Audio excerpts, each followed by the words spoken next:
Phones की checkup करते हैं, तो देखिए डीसी पावर सप्लाई मशीन जो है, बता दूं कि ये कोई फोन के लिए सबसे बड़ी कोई ऐसी टेक्निकल मशीन नहीं है कि जो आपके फोन की प्रॉब्लम को डायरेक्टली बताता है।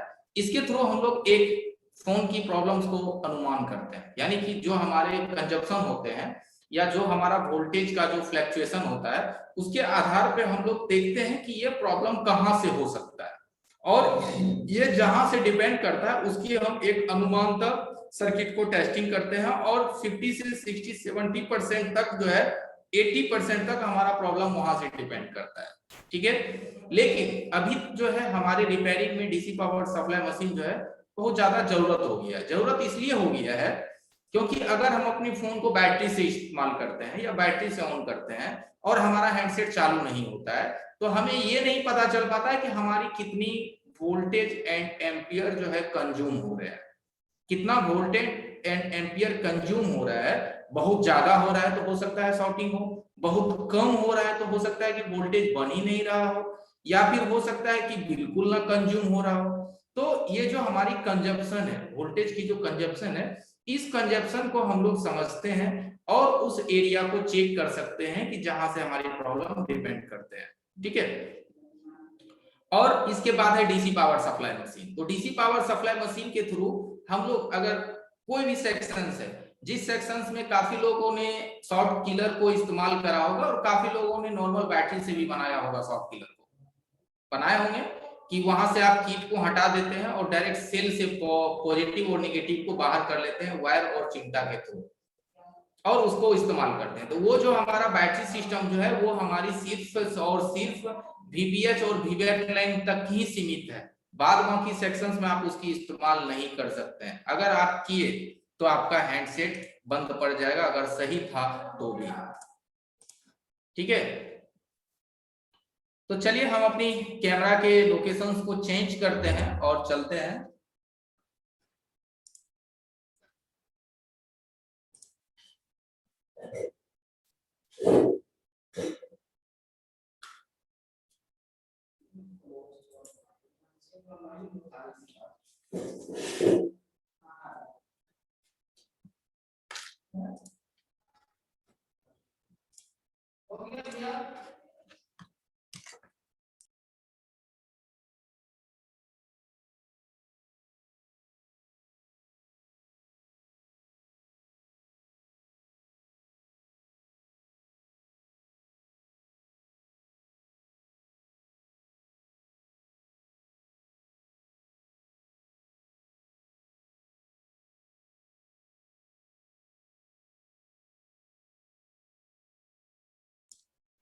जी जी, साउंड जाएगा, मैंने म्यूट पे रखा है। 1 मिनट में जरा अपनी नेट चेक कर लेता हूं।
काम तो कर रहा है सर, ये तो 60 एमबीपीएस वाला ही है ना?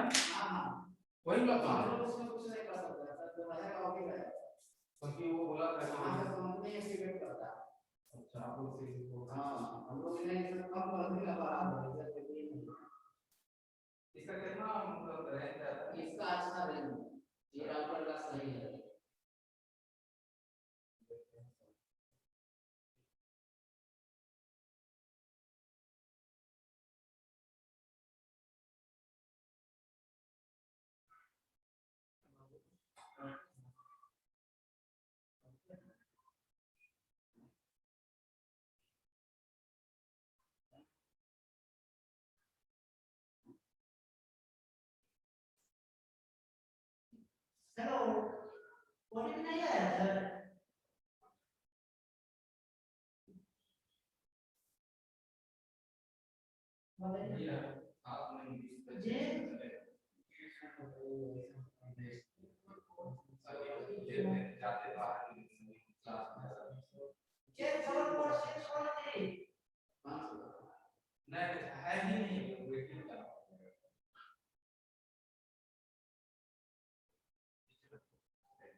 अरे रखिए,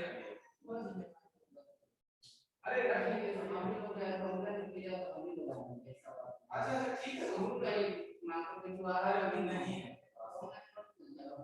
अरे बात समझिए, ठीक हो जाएगा, अरे रखिए,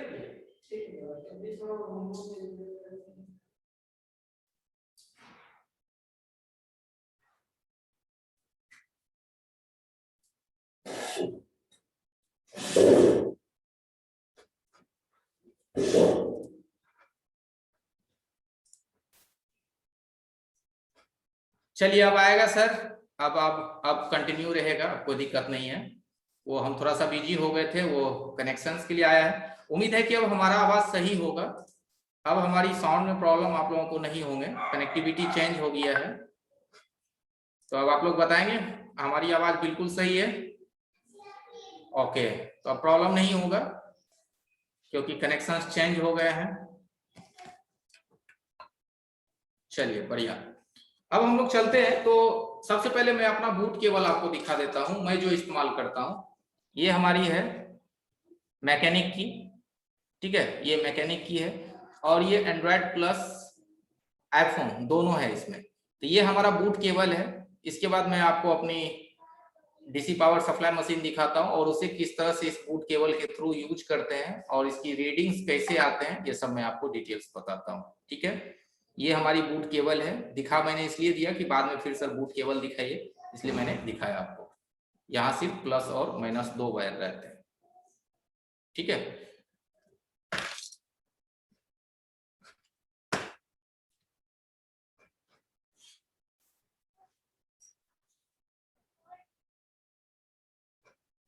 जी मैं कैमरा का डायरेक्शन थोड़ा चेंज कर रहा हूं, इसीलिए वीडियो नहीं आ रहा है आपको। अब आएगा वीडियो।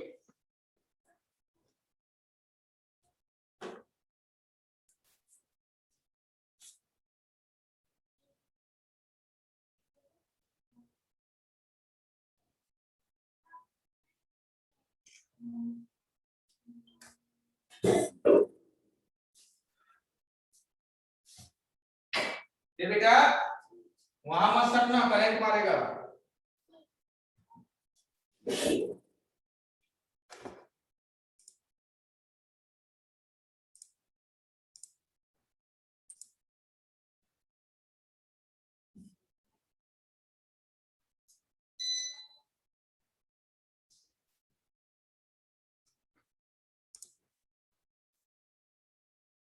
देखिए ये वाली सप्लाई मशीन हमारा है, डीसी पावर सप्लाई मशीन।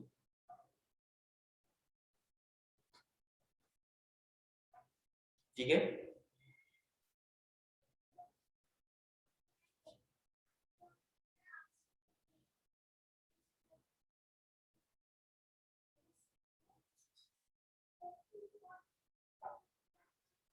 इसमें देखिए एक जो है टाटा है, मैनुअल है, एक मैनुअल है और एक डिजिटल है, दोनों इंडिकेशन इसमें होते हैं। ये 4 डिजिट का है, ये 4 डिजिट का है, 4 डिजिट का है। और इसमें क्या है, ये डिजिटल, ये मैनुअल भी है और डिजिटल भी है, यानी कि इसमें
एक मिनट आप लोग जरा, जी जी आवाज जाएगा, वो हमारी बिजली चली गई है, प्रॉब्लम ही प्रॉब्लम है, एक प्रॉब्लम गया दूसरा प्रॉब्लम आ गया।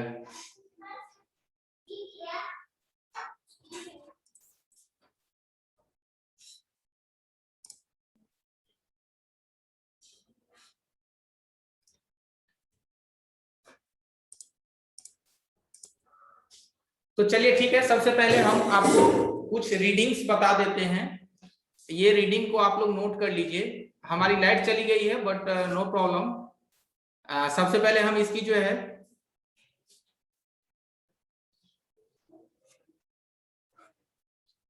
देखिए, डीसी पावर सप्लाई मशीन जो है अभी जो आप लोग इस्तेमाल करेंगे, तो जो है कम से कम जो है मशीन 2 एम्पियर की होनी चाहिए। ऐसे हमारी मशीन तो 5 एम्पियर का है, 5 एम्पियर 30 वोल्ट की हमारी मशीन है। ठीक है, तो कुछ जो है डीसी पावर सप्लाई मशीन की जो बेसिक है, वो बेसिक को कृपया करके आप लोग नोट कर लीजिए, अगर जो भी नोट कर रहे हैं। तो हम लोग जब डीसी पावर सप्लाई मशीन से अपनी मोबाइल को कनेक्टिविटी करते हैं, तो कनेक्ट करने के साथ ही हमारे मोबाइल में कोई भी एम्पियर का कंज्यूम नहीं होना चाहिए। ठीक है, सबसे पहला पॉइंट मैं बताता हूं कि जब अपनी मोबाइल को 3.7 वोल्ट और 2 एम्पियर पे अपनी मशीन को सेट कीजिए। कैसे सेट होगा वो मैं अभी आपको दिखाऊंगा। हमारी तरफ से बिजली थोड़ी कट हो गई है, मैं दिखाता हूं। फिलहाल जो इसके जुड़े हुए टॉपिक्स है वो मैं क्लियर कर रहा हूं कि 3.7 वोल्ट 2 एम्पियर इतना पे आपको अपनी मशीन की आउटपुट को सेट करने हैं। आउटपुट सेट करने के बाद जब आप अपनी मोबाइल को कनेक्ट करते हैं बूट केबल के थ्रू, तो आपके हैंडसेट में किसी तरह का कोई एम्पियर गेन नहीं होना चाहिए। ठीक है, 1.1 चलेगा, 0.1 चलेगा, उससे ज्यादा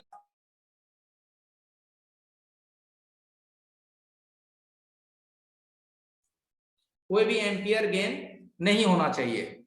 पहली पॉइंट कि मोबाइल को कनेक्ट करेंगे तो आपके पावर सप्लाई मशीन में कोई भी एम्पियर गेन नहीं होनी चाहिए। अगर ऑटो एम्पियर गेन हो रहा है, यानी ऑटो एम्पियर ले रहे हैं, तो आपके हैंडसेट में प्रॉब्लम है। ठीक है, तो कितनी से कितनी एम्पियर तक अगर वो लेते हैं तो हमारे हैंडसेट में प्रॉब्लम होता है। सबसे पहली पॉइंट, तो जब आप मोबाइल को कनेक्ट करते हैं और कनेक्ट करने के साथ ही आपका मोबाइल जो है कम से कम 10 से लेकर के 8 या 10 से लेकर के वो आपके अनलिमिटेड मींस वो 150 भी हो सकता है, 200 भी हो सकता है, 300 भी हो सकता है, या पूरी की पूरी 1 या 1.5 एम्पियर भी ले सकते हैं। तो इस तरह से अगर ये ऑटो एम्पियर कंज्यूम कर रहा है, यानी 5 से लेकर के कम से कम 5 से लेकर के वो 800 भी हो सकता है, 700 भी हो सकता है, 600 भी हो सकता है, या पूरी की पूरी एम्पियर भी कंज्यूम कर सकते हैं। तो ये जो एम्पियर कंजप्शन होता है, इसमें आपके हैंडसेट में सॉर्टिंग रहता है। ठीक है, तो ये सॉर्टिंग कहां से रहता है? तो ये सॉर्टिंग प्राइमरी सेक्शन से भी हो सकता है और सेकेंडरी सेक्शन से हो सकता है, क्योंकि अभी आपने पावर बटन प्रेस नहीं करा है। पावर बटन नहीं प्रेस करा है तो ये प्रॉब्लम आपकी प्राइमरी भी हो सकते हैं और सेकेंडरी भी हो सकते हैं, बट ये VREG लाइन का नहीं होगा। जब भी होगा तो ये VVAT या VPH लाइन का होगा। तो अब यहाँ सवाल आता है कि अगर ये मात्र 50, 60, 70 तक जाते हैं या मैक्सिमम 80 तक जाते हैं ऑटो एम्पियर, तो ये आपका हाफ सॉर्टिंग होता है। 50, 60, 70 तक जाते हैं ओनली, तो ये हाफ सॉर्टिंग होता है। लेकिन जैसे ही ये 150 से ऊपर हो जाता है तो ये आपकी जो है 90% शॉर्टेज में चला जाता है। 150 से जैसे ये ऊपर जाते हैं तो ये 90%, 80% शॉर्टिंग में आपका फोन आ जाता है। ठीक है, तो 100 से ऊपर जैसे ही ये जाएगा तो आपकी ये शॉर्टिंग जो है ये 80, 85, 90% तक शॉर्टिंग चले आते हैं। तो इस शॉर्टिंग को आप रिमूव कर सकते हैं शॉर्ट किलर से। देखिए, अगर 3 डिजिट की मशीन है तब तो 1.5 एम्पियर हो जाएगा, लेकिन अगर 4 डिजिट की मशीन है तो आपके 1.5 एम्पियर होते हैं 1500। ठीक है, 1500, यानी कि 4 डिजिट में रहता है 0.000, यानी कि 4 डिजिट मशीन में 0.00 रहते हैं। तो यानी 700, 800, 600 अगर इतनी तक जाते हैं तो आपका जो है वो फुल शॉर्टेज की तरफ जाने लगता है। और अगर वो 150, 200 से नीचे ही रहते हैं ऑटो में तो वो हाफ शॉर्टिंग होता है या माइनर शॉर्टिंग होता है, वो फुल शॉर्टिंग में नहीं जाता है।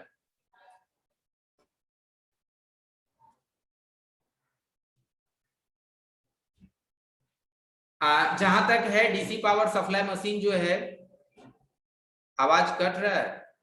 हाँ, लाइन कटी हुई है तो थोड़ा सा साउंड का प्रॉब्लम रहेगा।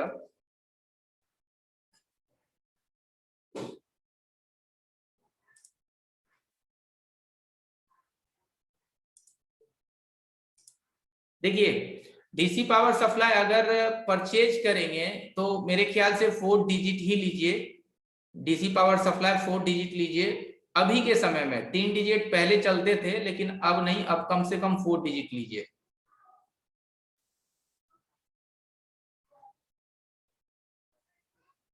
ठीक है, 4 डिजिट कम से कम। चलिए अब अगली प्रॉब्लम पे चलते हैं, अगली टॉपिक पे चलते हैं कि जब आप हैंडसेट को कनेक्ट करते हैं, जब आप हैंडसेट को बैटरी कनेक्टर पे डीसी पावर सप्लाई मशीन से सप्लाई देते हैं,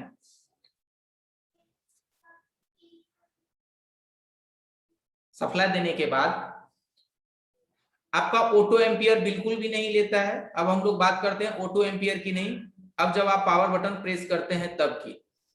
तो जब आप हैंडसेट को कनेक्ट करते हैं, कनेक्ट करने के बाद आपका हैंडसेट ऑटो एम्पियर नहीं लेता है। लेकिन जब आप पावर बटन को प्रेस करते हैं, तो जब आप पावर बटन को प्रेस करते हैं तो पहला जो आपका रीडिंग्स निकल रहा है मशीन में, वो 5 से लेकर के 50 के बीच में हैंडसेट आके रुक जाता है। ठीक है, 5 से 50 का मतलब होता है कि वो 15 पे जाके रुक जाएगा, 25 पे रुक जाएगा, 30 पे रुक जाएगा, मैक्सिमम 50 तक। यानी कि 50 डिजिट तक वो जा करके रुक जाएंगे, ना पीछे आएगा ना आगे जाएगा। ठीक है, तो इस तरह के अगर प्रॉब्लम्स दिखते हैं तो ये प्रॉब्लम आपका होता है आपके फोन में सॉफ्टवेयर की इशू या फिर ईएमएमसी फेलियर का इशू। यानी कि इस कंडीशंस में आपके जी अगर बिजली आ गई तो मैं फिर आपको हैंडसेट कनेक्ट करके दिखा दूंगा। अभी तो बिजली कट है हमारे तरफ से, तो वो तो लैपटॉप की बैटरी पे अभी हम चल रहे हैं।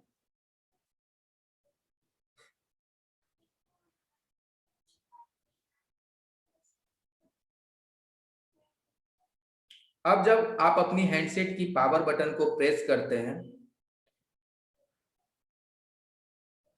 तो पावर बटन प्रेस करने के बाद एमटीके हो या क्वालकॉम हो उससे कोई मतलब नहीं है, एमटीके क्वालकॉम हो उससे कोई मतलब नहीं है, कोई भी सीपीयू हो।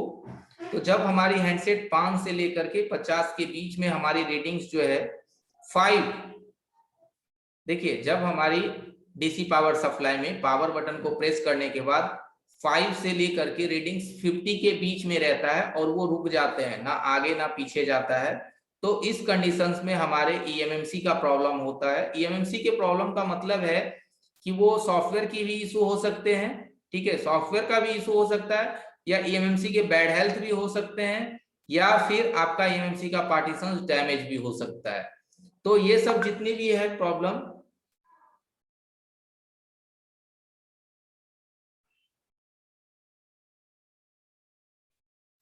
तो ये सब प्रॉब्लम हमारे ईएमएमसी रिलेटेड होते हैं, सॉफ्टवेयर रिलेटेड होते हैं।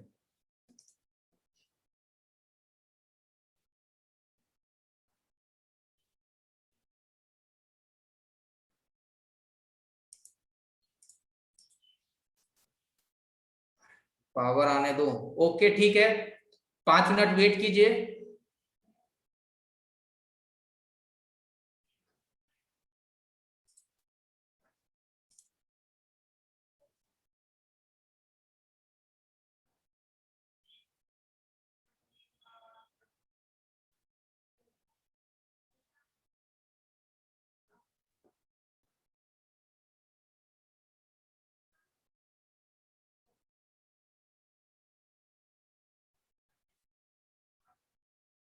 तो ऐसा कीजिए, 5 मिनट हम लोग वेट कर लेते हैं, 5 मिनट्स ओनली।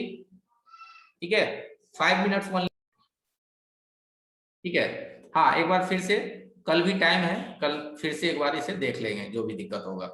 तो चलिए, जब हम लोग पावर बटन को प्रेस करते हैं और हमारा 5 to 50 के बीच में रीडिंग्स जा करके जो अटक जाते हैं, तब तक आप लोग नोट कर लीजिए या फिर वीडियो भी बन रही है, 5 से लेकर फिर के 50 के बीच जो हमारी रीडिंग्स आकर के फोन अटक जाते हैं, इस सिचुएशंस में मैक्सिमम करके हमारा सीपीयू ओके रहता है, ईएमएमसी से प्रॉब्लम रहते हैं। ईएमएमसी प्रॉब्लम का मतलब होता है या तो सॉफ्टवेयर से भी दिक्कत हो सकती है या फिर वीसीसी क्यू सप्लाई में मिसिंग हो सकता है, यानी कि साफ तौर पे माने तो सीपीयू और ईएमएमसी का कम्युनिकेशन नहीं हो पा रहा है। सीपीयू और ईएमएमसी की जो कम्युनिकेशन है वो नहीं हो पा रहा है। सीपीयू एमएमसी कम्युनिकेशन का मतलब ये होता है कि चलिए मैं इस पे थोड़ा सा एक आपको थ्योरी बता देता हूं। एक थ्योरी पे हम लोग चलते हैं, मैं अपना स्क्रीन शेयर करता हूं।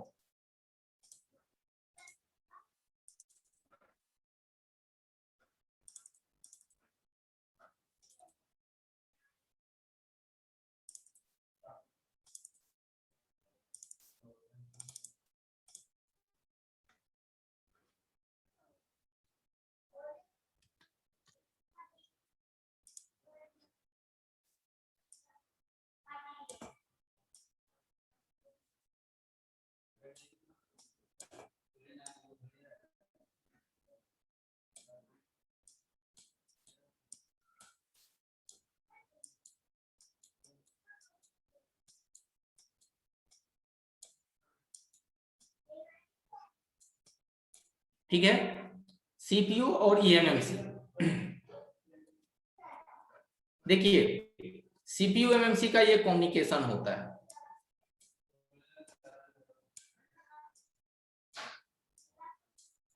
ठीक है।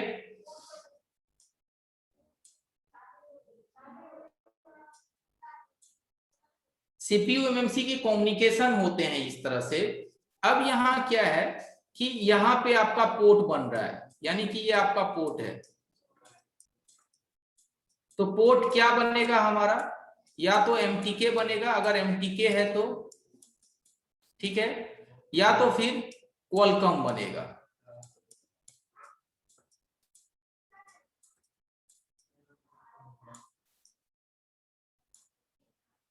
हैंड राइटिंग पे मत जाइएगा, वो माउस से सही नहीं आता है। क्वालकॉम, पोर्ट एमटीके या क्वालकॉम बनेगा। अब यहां है क्या कि अगर सीपीयू और ईएमएमसी का कम्युनिकेशन राइट है, अगर राइट है तो हैंडसेट को जब आप कंप्यूटर से कनेक्ट कीजिएगा तो कोई पोर्ट नहीं बनेगा, हैंडसेट चार्जिंग इंडिकेशन चालू कर देंगे, ठीक है। वो बूट नहीं करेगा, वो डायरेक्ट आपकी जो फॉर्मवेयर है इसके अंदर एंड्रॉयड है वो उससे बूट होकर के आपके हैंडसेट डिटेक्ट हो जाएंगे, यानी कि वो स्टार्ट हो जाएंगे। अब यहाँ बात होता है कि अगर ईएमएमसी के अंदर अगर सॉफ्टवेयर मिसिंग हो जाए या पार्टीशन मिसिंग हो जाए या पार्टीशन कॉन्फ़िगरेशन मिसिंग हो जाए तो सीपीयू क्या करेगा, ये डायरेक्ट पोर्ट बनाएगा। ये क्या करेगा, आपको डायरेक्ट पोर्ट बना देगा। जैसे ही कंप्यूटर से कनेक्ट करेंगे ये डायरेक्ट एमटीके या क्वालकॉम का पोर्ट बना देगा, ठीक है, डायरेक्ट पोर्ट। यानी कि साफ शब्दों में अगर आप समझने का कोशिश कीजिए तो सीपीयू कभी अकेला नहीं रह सकता है, ठीक है। सीपीयू के साथ एक उसका पार्टनर चाहिए, नहीं अगर उसे वो पार्टनर मिलेगा तो वो किसी न किसी अलग डिवाइस से वो कम्युनिकेट कर लेगा, ठीक है। अगर इसके साथ ईएमएमसी है तो ये किसी डिवाइस से कम्युनिकेट नहीं करेगा। हाँ, जब आप उसे ईडीएल से बूट करवाएंगे या फिर फोर्सली बूट करवाएंगे या कमांड से बूट करवाएंगे तभी वो पोर्ट जनरेट करेगा, वरना नहीं करेगा। लेकिन अगर उसकी कम्युनिकेशन ईएमएमसी से डैमेज हो जाए तो या तो उसकी पार्टीशन मिसिंग हो जाए या सॉफ्टवेयर मिसिंग हो जाए या रॉन्ग फॉर्मवेयर से फ्लैश हो जाए या फिर उसमें उसकी ईएमएमसी के कनेक्शन लॉस हो जाए या सप्लाई लॉस हो जाए, जिसको हम लोग वीसीसी क्यू कहते हैं,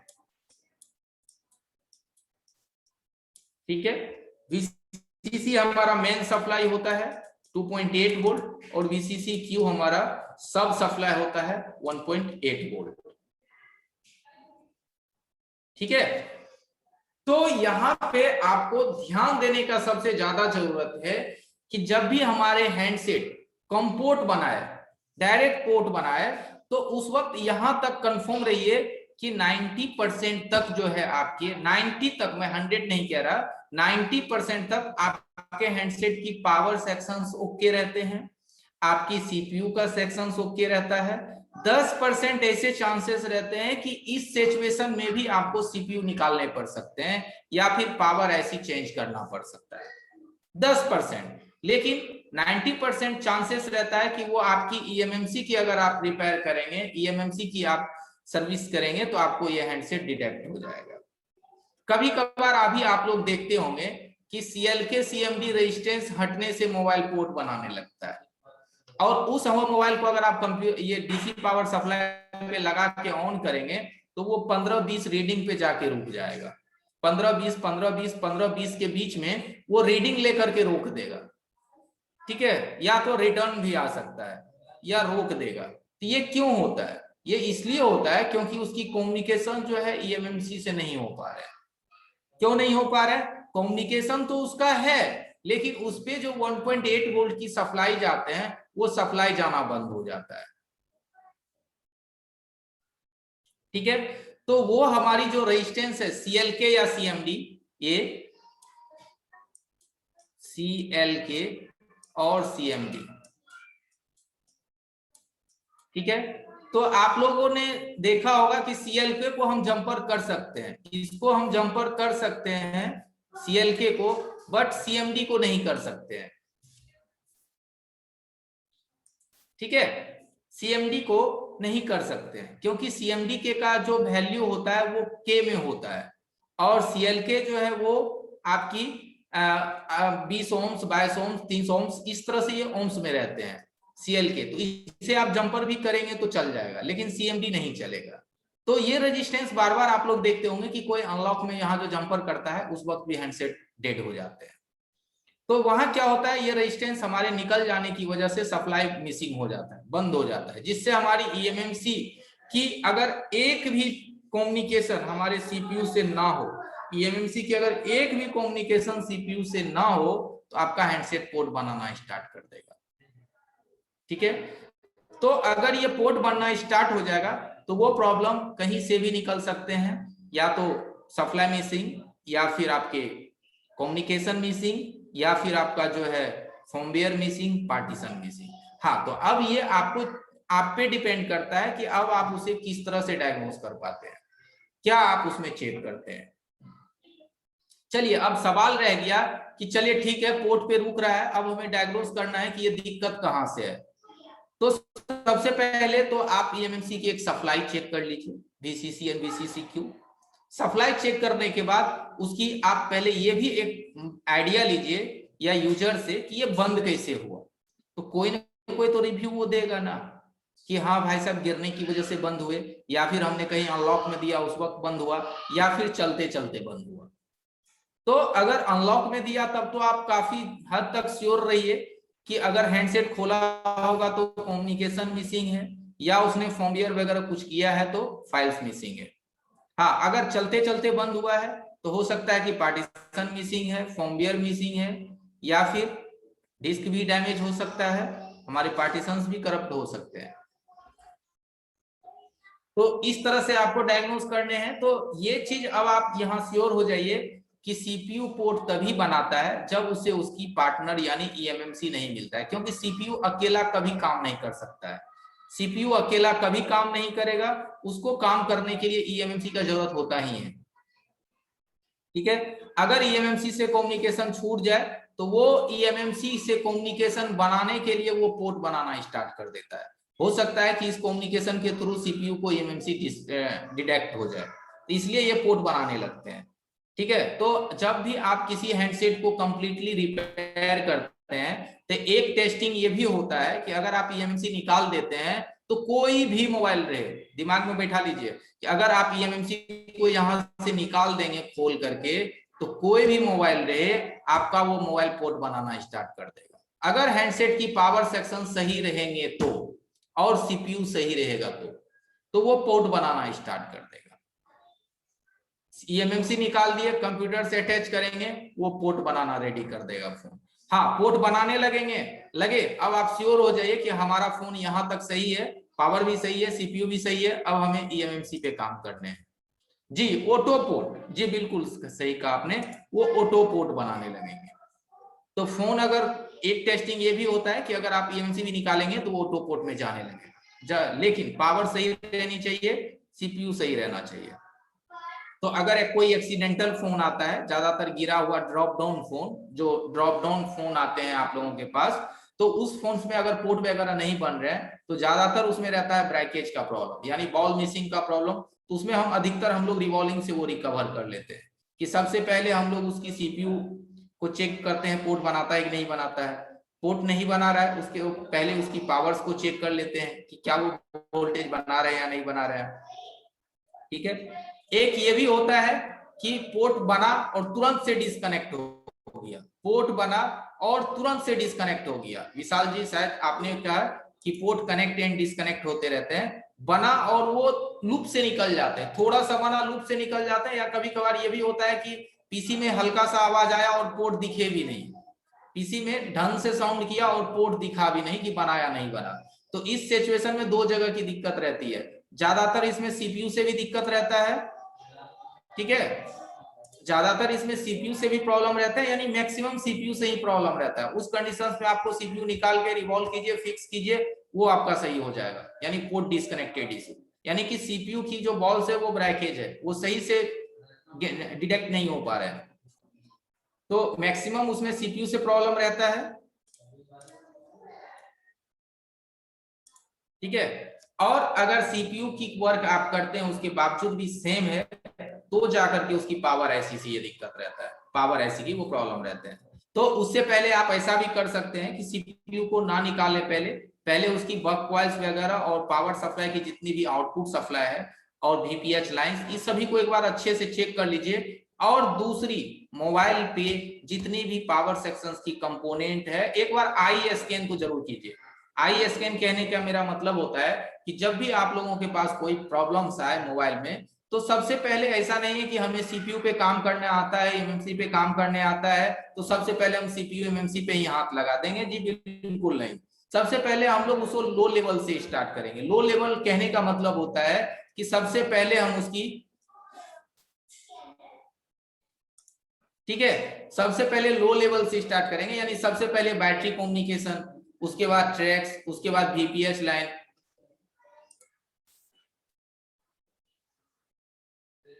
जी बक कॉइल को जंपर नहीं मार सकते हैं, ठीक है, बक कॉइल को जंपर नहीं मार सकते हैं। जी आई टेस्टिंग, जी वही आई स्कैन वही हुआ कि हम लोग उसको बैटरी कनेक्टर से देखना स्टार्ट करेंगे कि उस लाइंस की सीरीज पैरेलल जो भी कंपोनेंट है, वह पावर की आसपास की कंपोनेंट सभी को ध्यान से देखेंगे। तो आपकी मोबाइल जो है देखने के साथ ही जो है आप और मोबाइल के बीच में जो कम्युनिकेशन होगा, आपके और मदरबोर्ड के बीच में कुछ ना कुछ वहां से आपको जरूर इंफॉर्मेशन मिलेगा। अच्छा ये सेक्शंस में थोड़े वाटर इफेक्टेड लग रहे हैं, यहाँ से फोन जो है कुछ सेक्शंस हटा हुआ लग रहा है, तो हो सकता है कि यहाँ से ये यहाँ से, उसके बाद आप जाकर के उसकी टॉप लेवल पे आइए। Top level means direct IC का काम। तो पहले लो लेवल से स्टार्ट कीजिए और एकदम टॉप लेवल पे आइए, डायरेक्ट नहीं आना है। हाँ डायरेक्ट तब आइए, क्योंकि देखिए अभी हम लोगों का है क्या कि अभी आप लोगों ने काफी चीजें नई नई देखी, नई नई चीजें आपने सीखा है, एनीबॉडी बहुत लोग कर भी रहे होंगे। तो हम लोग जो है पहले सीखने की कोशिश करते हैं। सीखने का मतलब ये होता है कि पहले हम लोग फॉल्ट को ढूंढने की तरकीब को समझते हैं और इस चीज में अपने अनुभव को थोड़ा सा बढ़ाते हैं। बाद में फिर आप किसी भी फोन को अभी 1 घंटे दे रहे हैं, बाद में आप 10 मिनट दीजिएगा, लेकिन फिलहाल आपको अभी 1 घंटे आधे घंटे एक फोन को देने पड़ेंगे, क्योंकि अभी आपकी नॉलेज को जो है एकदम तेज करना है, अपने नजर को काफी बढ़ाना है। तो वो तभी बढ़ेगा कि जब तक आप उसकी डायग्नोस्टिक लेवल को अच्छे से क्लियर नहीं कर लेते हैं। अभी तो हम लोग बस कॉलेज से निकल रहे हैं, ऐसे समझिए, कॉलेज से निकल रहे हैं, क्योंकि आपको मालूम है कि कॉलेज से निकल जाने से सिर्फ जॉब नहीं मिलता है, वर्क एक्सपीरियंस भी ढूंढता है। ये आप लोगों ने माना होगा कि निकलने और डिग्री से जॉब नहीं मिलता है, वर्क एक्सपीरियंस भी चाहिए। प्राइवेट सेक्टर में अगर ज्यादा पैसे कमाने हैं तो वर्क एक्सपीरियंस जितना अच्छा रहेगा उतने ज्यादा सैलरी मिलते हैं।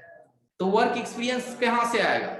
अभी हम लोगों ने क्लास को खत्म करा, लेकिन इसके बाद अब वर्क एक्सपीरियंस तभी आएंगे जब हम लोग उसकी टॉप से लेकर के लोअर और लोअर से लेकर के टॉप तक सभी टेक्निक्स को बारी बारी से फॉलो करेंगे। फिर क्या, उसके बाद तो फिर आपके पास 10 से 15 मिनट में आप फॉल्ट को पकड़ेंगे।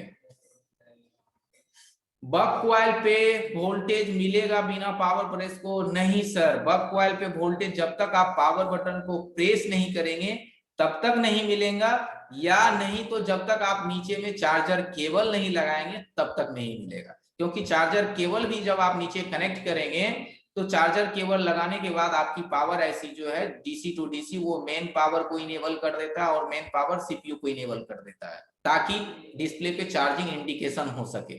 तो जब ये इनेबल आप पावर बटन से कीजिए या फिर नीचे चार्जर लगा के इनेबल करवाइए। तो चार्जर लगा के इनेबल करवा सकते हैं या पावर बटन को प्रेस करके भी कर सकते हैं। बैटरी लगाएं तो पावर बटन को प्रेस कीजिए, बैटरी लगाइए, नीचे से चार्जर लगा दीजिए, उसके बाद वोल्टेज नापिए, या नहीं तो बैटरी लगाइए, पावर बटन को शॉर्ट कर दीजिए ग्राउंड से।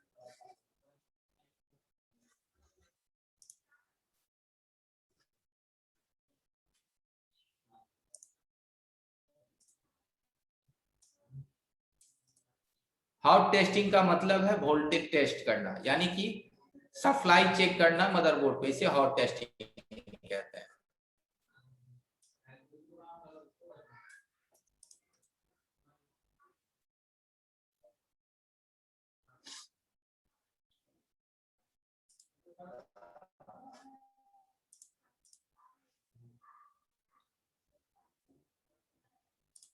चलिए इसके बाद आगे बढ़ते हैं कि फर्स्ट सेकंड आपने,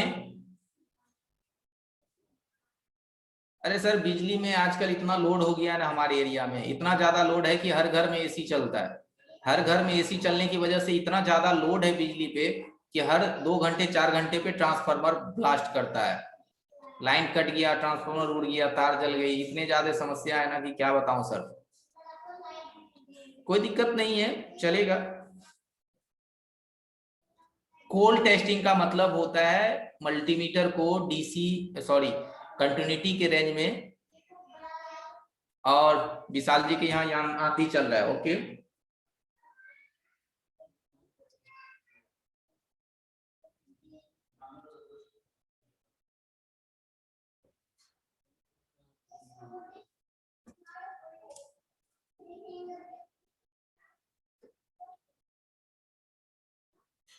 चलिए अगली टॉपिक्स को लेते हैं। तो आगे है कि जब आपने पावर बटन को प्रेस किया तो 5 to 50 की रीडिंग्स पे आके फोन ब्रेकेज हुए, यानी कि ये आपकी ईएमएमसी का टेस्टिंग करना है। आगे हम लोग बढ़ते हैं।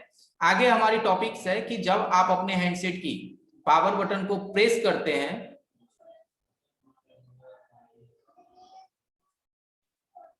जी ये 50 जो है मिली एम्पियर होता है जी। तो ये आपकी जो आपने लिखा फिर 0 हो जाता है, इसमें आप ईएमएमसी को एक बार चेक करेंगे और हैंडसेट को कंप्यूटर में लगा करके पोर्ट के लिए चेक करेंगे, ठीक है। चलिए इसके बाद की प्रोसेस है कि पावर बटन प्रेस करने के बाद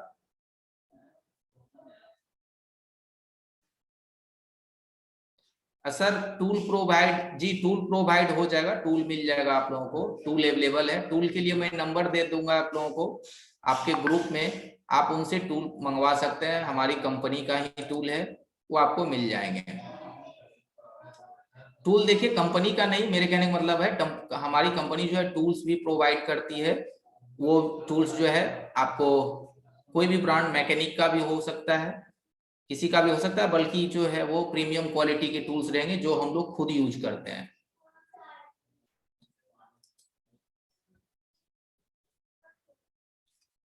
चलिए चैट को थोड़ा सा इग्नोर कीजिए, डिसेबल कीजिए और आगे बढ़िए। आगे हमारा है कि पावर बटन को प्रेस करने के बाद आपके हैंडसेट ऑन नहीं हो रहा है और आपका 50 नहीं ले रहा है। अब ये डायरेक्ट जब आप पावर बटन को प्रेस कर रहे हैं तो वो 150 से 300, 350, 400 तक एम्पियर ले लेते हैं, मिली एम्पियर, ठीक है।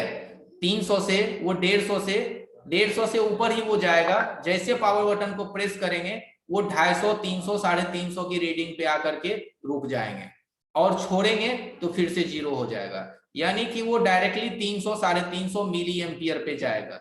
यानी इसको समझे तो हमारे 1 एम्पियर का 1/3 भाग जो है वो सॉरी 1/4 में से 1 हिस्सा वो लेना स्टार्ट कर देता है, और जैसे ही आप छोड़ते हैं तो वो चला जाता है, यानी कि 300 मिली एम्पियर 250 से 300, यानी कि 250 टू 300 मिली एम्पियर।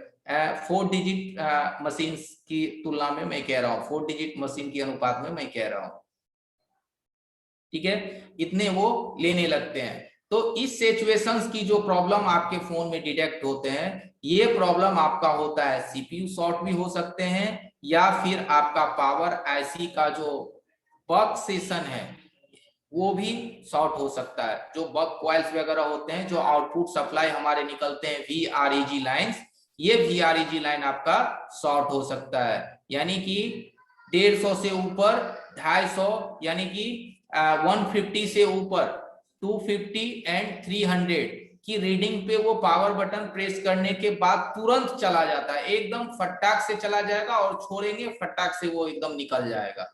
तो ये जो प्रॉब्लम्स आपके डिटेक्ट होते हैं मिली एम्पियर, 250 से 300 मिली एम्पियर, 350 मिली एम्पियर भी हो सकते हैं, -+50 आप लेके चल सकते हैं। रीडिंग्स में कन्वर्सेशन हो सकता है, माइनस+ हो सकते हैं, क्योंकि वो सॉर्टिंग के क्वालिटी पे डिपेंड करता है। बहुत ज्यादा हार्ड सॉर्टिंग है तो ज्यादा भी लेगा, थोड़ी कम है तो थोड़े कम भी लेंगे।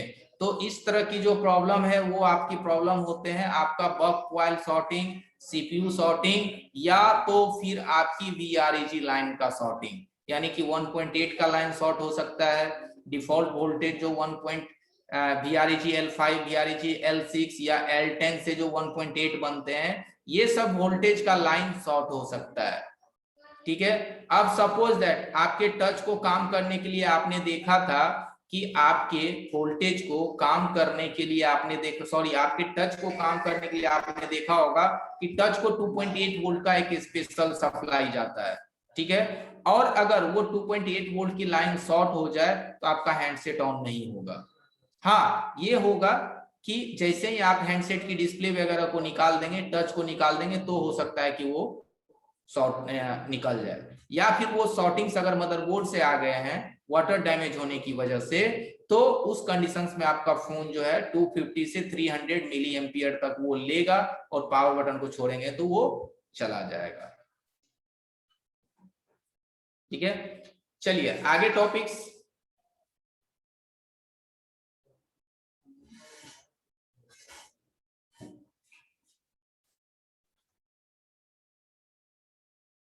तो ये जो 2.8 वोल्ट का लाइन है, ये कोई जरूरी नहीं कि ओनली फुट टच पे ही जाते हैं, आपके सर्किट में और भी कई जगह उसका इस्तेमाल किया जा सकता है।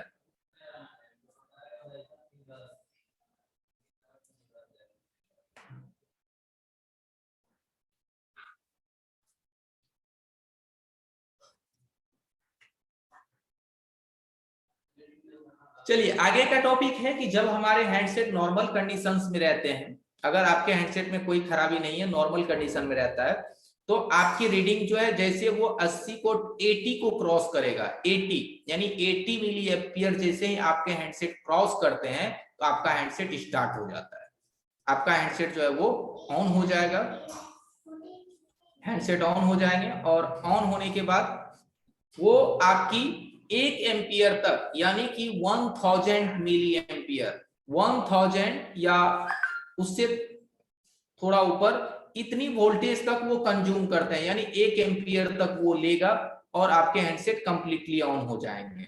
तो ये कन्वर्सेशन होता है, वो 80 से लेकर के मिली एम्पियर से वो 1000 तक मैक्सिमम जो है मिली एम्पियर को लेते हैं, यानी 1 एम्पियर तक को वो लेंगे और आपका हैंडसेट कंप्लीटली ऑन हो जाएगा। और चलिए दोस्तों, हमारा जो है अभी तक हम इसको यहीं तक रहने देते हैं, क्योंकि हमारे लैपटॉप का भी बैटरी जो है बाय बाय बोलने पर है। तो माफी चाहेंगे, आज की क्लास आपकी अच्छी से नहीं हो पाया है, तो इसको हम, और हो सके तो कल हम इस क्लास को, मैं एक चीज बता दूं कि हो सके तो कल मैं इस क्लास को 11 से 1 के बीच में भी मैं ले सकता हूं। अगर मैं 11 से 1 के बीच में कल मैं ये क्लास अगर लिया, तो आप लोगों के ग्रुप में इंफॉर्मेशन 1 घंटे पहले चले जाएंगे, आपके ग्रुप में इंफॉर्मेशन जो है 1 घंटे पहले चला जाएगा कि जो कल आपकी जो ये क्लास है डीसी सप्लाई मशीन की, ये अच्छे से नहीं होने की वजह से 11 के 1 के बीच में हम इसको ले लेंगे, ठीक है। और 3 से 5 के बीच में आपका हम डॉट क्लास ले लेंगे, ठीक है, क्योंकि कल शनिवार है, कल शनिवार है, तो कल उम्मीद है कि हम आपका दोनों क्लास लेंगे, ठीक है, 11 से 1 और 3 से 5। 11 से 1 में हम आपका ये क्लास ले लेंगे जो आज अच्छे से आपका नहीं हो पाया है, ठीक है, और 3 से 5 में हम आपकी जो है डॉट क्लास ले लेंगे कि आपको कहीं से भी कोई दिक्कत है तो आप हमें पूछ सकते हैं, मैं वो उसे बताऊंगा।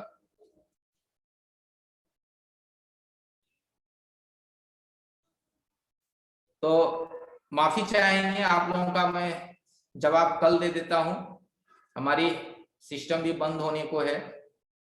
तो जितने भी भाई लोग हैं, आयोदीन जी, सुजीत जी, अफजर जी, सरजीत जी, जो कमी है उसको हम कल पूरा करते हैं, ठीक है।